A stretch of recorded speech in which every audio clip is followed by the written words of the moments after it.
क्या आप जीएसटी में रजिस्टर्ड हैं और आप अपनी फैक्ट्री के लिए या अपनी ऑर्गेनाइजेशन के लिए कोई कैपिटल गुड्स अगर आप कोई ऐसी परचेज कर रहे हैं तो आपको उस पर एप्लीकेबल जो भी जीएसटी का रेट होता है उसका आपको भुगतान करना पड़ता है। भुगतान किए गए इस जीएसटी को आप इनपुट टैक्स क्रेडिट के रूप में क्लेम कर सकते हैं। तो चलिए दोस्तों, आज के इस सेशन में हम आपको सिखाएंगे कि कैसे input tax on capital goods को आप क्लेम कर सकते हैं। Hello friends, welcome to my channel. आप सभी का मेरे इस YouTube चैनल पर तहे दिल से स्वागत है। सबसे पहले हमें ये देखना चाहिए कि हम कैपिटल गुड्स की एंट्री को किस तरीके से करेंगे। तो हमारे पास दो तरीके होते हैं कैपिटल गुड्स की एंट्री को पास ऑन करने का। एक तो होता है कि मैं परचेजेस के थ्रू जाऊं और दूसरा तरीका होता है कि मैं जर्नल वाउचर के। तो आज हम दोनों तरीके सीखेंगे। पहले हम एक एसेट्स बाय करेंगे जिसको परचेज के थ्रू करके दिखाएंगे, फिर हम दूसरा एसेट्स बाय करेंगे जिसको हम जर्नल के थ्रू करके दिखाएंगे। तो दो एसेट्स खरीदी जाएंगी। आइए देखते हैं।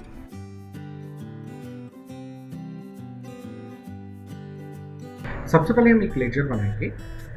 हमने रखा मशीनरी अकाउंट, उसको हमने रखा अंडर फिक्स एसेट्स और हमें क्या ध्यान देना है, जीएसटी एप्लीकेबल को येस रखना है।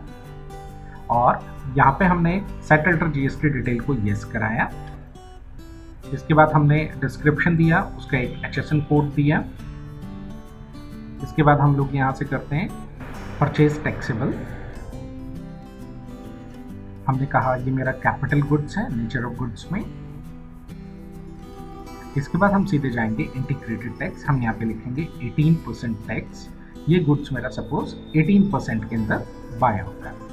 अब देखिए ऑटोमेटिकली ये क्या करेगा, सेंट्रल में 9% और स्टेट में 9%। हमने यहाँ से सिलेक्ट किया, ये मेरे लिए गुड्स है और कंट्रोल ए दबा के हम इसको एक्सेप्ट कर लेंगे। इसके अलावा भी कुछ हमें लेजर्स की जरूरत पड़ती है। जैसे हमने एवी इंडिया प्राइवेट लिमिटेड, सपोज इससे हमने गुड्स खरीदा था, इसका हमने जीएसटी नंबर मेंशन करा दिया। इसके अलावा हमने टैक्सेस के लेजर भी बनाए हैं, input CGST under duties and taxes. दूसरा लेजर हम लोगों ने तैयार किया है इनपुट एसजीएसटी, जिसको हमने फिर से जीएसटी में रखा है। ये मेरा स्टेट टैक्स था और यहाँ से परसेंटेज ऑफ कैलकुलेशन को हमेशा 0 रखना होता है।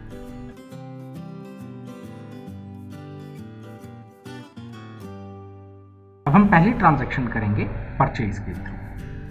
अब हम क्या करेंगे, परचेज को अकाउंटिंग इनवॉइसेस की तरह लेंगे। हम यहाँ पे कोई आइटम नहीं ले रहे, इसलिए हमने उसको अकाउंटिंग के अंदर डाला। अब हम सबसे पहले क्या करेंगे, सप्लायर इनवॉइस नंबर मेंशन करेंगे। सपोज मेरा सप्लायर इनवॉइस नंबर था 12 और 1 अप्रैल को हमने बाय किया। हमने कहा किससे खरीदा, एवी इंडिया प्राइवेट लिमिटेड से खरीदा। हमने मेंशन कराया, कंट्रोल ए दबा के आप आगे बढ़ेंगे। हमने क्या खरीदा और हमने कहा ये मेरा फिक्स एसेट्स है मशीनरी, जिसको हमने 5 लाख रुपीज में खरीदा था। अब इस पे लगने वाले मेरे टैक्सेस, इनपुट सीजीएसटी,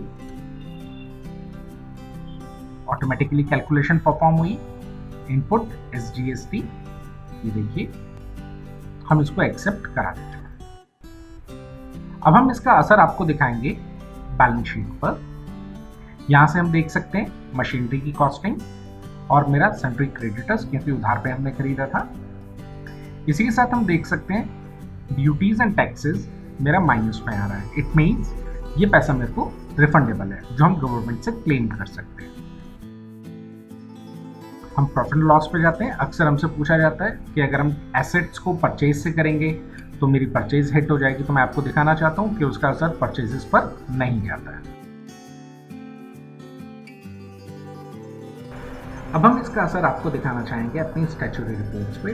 हम स्टैच्यूटरी में गए, रिपोर्ट्स में गए। अब ये मेरी परचेजेस है तो जीएसटीआर 2 में मेरे को विजिबल होगी। सबसे पहले हम देख सकते हैं यहाँ पे invoices ready for the return is 1। हम नीचे आते हैं और देखते हैं कि कितना नंबर 1 मेरा इनवॉइस है, जिसकी टैक्सेबल वैल्यू थी 5 लाख रुपीज, जिस पर टैक्सेस बना मेरा 90,000, जो मेरा टोटल आईटीसी अवेलेबल है कि मैं इतना पैसा गवर्नमेंट से रिफंड ले सकता हूं। एक नया ट्रांजैक्शन पास ऑन करेंगे जनरल वाउचर के थ्रू और उसके अंदर हम अपनी दूसरी एसेट्स को बाय करेंगे। सबसे पहले हमने सेलेक्ट किया मशीनरी अकाउंट। सपोज ये मशीनरी हमने 2 लाख रुपीज में बाय की थी। अब जैसे कि हम ये जर्नल से पास ऑन कर रहे हैं तो यहाँ पे हमें कुछ चीज़ों का ध्यान रखना होगा। वो ये है कि कैलकुलेशन ऑटोमेटिक नहीं होगी। बाय, हमने कहा इस पर टैक्स जो हमारा लगा इनपुट CGST, ये देखिए टैक्स अपने आप नहीं आया तो मेरे को कैलकुलेशन लेनी पड़ेगी। सो मैंने ऑल्ट के साथ C प्रेस किया, हम कैलकुलेटर में आ जाते हैं और हमने कहा यहाँ पे 2 लाख मल्टीप्लाई बाय 9%, ये देखिए बाय इनपुट SGST, हमने फिर से यहाँ पे 18,000 रुपीज लिख दिया। 2, अब हमने कैसे खरीदा, AV इंडिया प्राइवेट लिमिटेड से।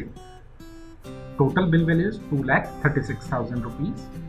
हमने कहा न्यू रेफरेंसेस, सपोज इस बिल का रेफरेंस था 32 नंबर, ये नया बिल था 32 नंबर का, हमने इसको सेव कराया। आइए अब हम इसका इम्पैक्ट आपको दिखाना चाहेंगे GSTR पे। डिस्प्ले स्टैट्यूटरी रिपोर्ट GST, और हम इसमें जाके देखेंगे GSTR 2। अगर अब आप ध्यान दें यहाँ पे, तो यहाँ पे देखिए मेरी ट्रांजैक्शन तो 2 आ गई हैं, लेकिन अगर आप थोड़ा सा ऊपर ध्यान देंगे तो यहाँ पे मिसमैच इन इंफॉर्मेशन आ रहा है 1। अब मैं यहाँ पे एंटर प्रेस करूंगा, हम उस एरर को देखना चाहेंगे कि क्या एरर थी वो। ये देखिए हम देख सकते हैं कि कुछ इन्फॉर्मेशन इसमें मिस है। हम यहाँ पे नीचे आए, हमने यहाँ पे एंटर प्रेस किया और ये देखिए टैली यहाँ पे आपको क्या सपोर्ट करता है कि जो एक एरर ट्रांजैक्शन करते टाइम हमसे हुई है उसको इसने हाईलाइट कर दिया, और टाइप ऑफ एक्सेप्शंस के अंदर हम जाके देख सकते हैं। अब मैं इस पर यहीं से एंटर दबाऊंगा, आपको दोबारा से ट्रांजैक्शन खोलने की ज़रूरत नहीं है, आप डायरेक्टली यहीं पे एंटर प्रेस करके उन एरर्स को रेक्टिफाई कर सकते हैं। जैसे कि हमें पता चला कि सप्लायर का इनवॉइस नंबर मिसिंग है, जैसे कि हमने परचेज ट्रांजैक्शन में शुरुआत में देखा था सप्लायर इनवॉइस नंबर मांगता है, वो वहाँ पे नहीं था, तो हम यहाँ पे जाके इसमें डाल सकते हैं। हमने डाला 32 और इनवॉइस की डेट दे दी। देखिए अब यहाँ से हट गई है एरर, हम बाहर आएंगे, अब ये देखिए 0 हो गया और दोनों ट्रांजैक्शन मेरी रीड हो गई। देखिए 2 transactions, total taxable value 7 lakh, और जिसमें मेरे को इनपुट टैक्स क्रेडिट अवेलेबल है वो है 1,26,000 रुपीज। आज हमने सीखा कि कैसे हम कैपिटल गुड्स पर इनपुट टैक्स क्रेडिट का क्लेम दे सकते हैं। दोस्तों अगर आपको मेरा वीडियो पसंद आया, आप इसको लाइक कीजिए, शेयर कीजिए और दोस्तों के साथ सब्सक्राइब कीजिए।